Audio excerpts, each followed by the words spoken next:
They say life will break you, but this is the story of a young man who refused to stay broken. This is the story of how he learned to rise again. His name was Daniel. He grew up in a crowded neighborhood, in a family that struggled every day just to survive. His father worked long hours. His mother often went hungry so the children could eat. Daniel's dream was simple. He wanted to build a better life for his family. But dreams are not always easy. In school, Daniel was average. He tried hard, but failure followed him everywhere. He failed exams, he failed in sports, and whenever he tried something new, people told him he wasn't good enough. The pain grew heavier when his best friend once whispered, "Daniel, stop dreaming. People like us don't rise." Those words cut deep. For the first time, Daniel thought maybe his life was destined to stay small. Maybe he should stop trying. But life has a way of testing us. One evening, after failing yet another test, Daniel walked home in the rain. His clothes were soaked, his eyes filled with tears. He stopped at a small bookstore to escape the storm. Inside, he picked up an old, dusty book.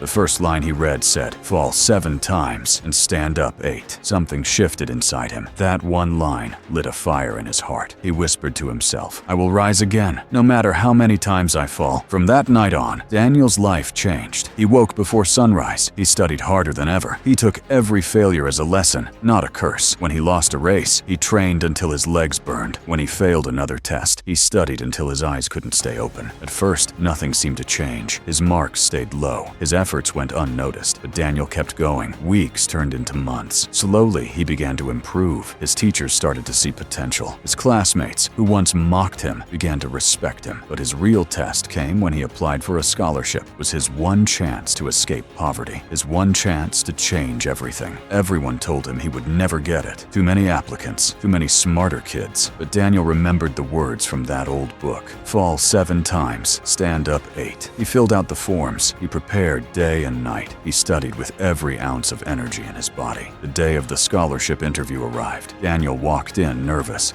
his heart racing, but he carried something the others didn't. He carried resilience. He spoke not just with knowledge, but with passion. He told the panel about his failures, his struggles, and how every time he fell, he stood back up. The judges were silent for a moment. Then one of them said, "Daniel, we don't just want smart students. We want fighters. And you, young man, are a fighter." Weeks later, a letter arrived at Daniel's doorstep. It read, "Congratulations. You have been awarded a full scholarship." His mother cried tears of joy. His father held the letter with shaking hands. Daniel stood in silence, staring at the sunrise outside his window. For the first time, he knew his life was about to change. The boy who once failed every exam had now become the first in his family to attend university. The boy who was told to stop dreaming was now proof that dreams do come true if you rise again. So remember this: failure is not the end. Falling is not the end. The end only comes when you refuse to rise. If Daniel could rise again, so can you.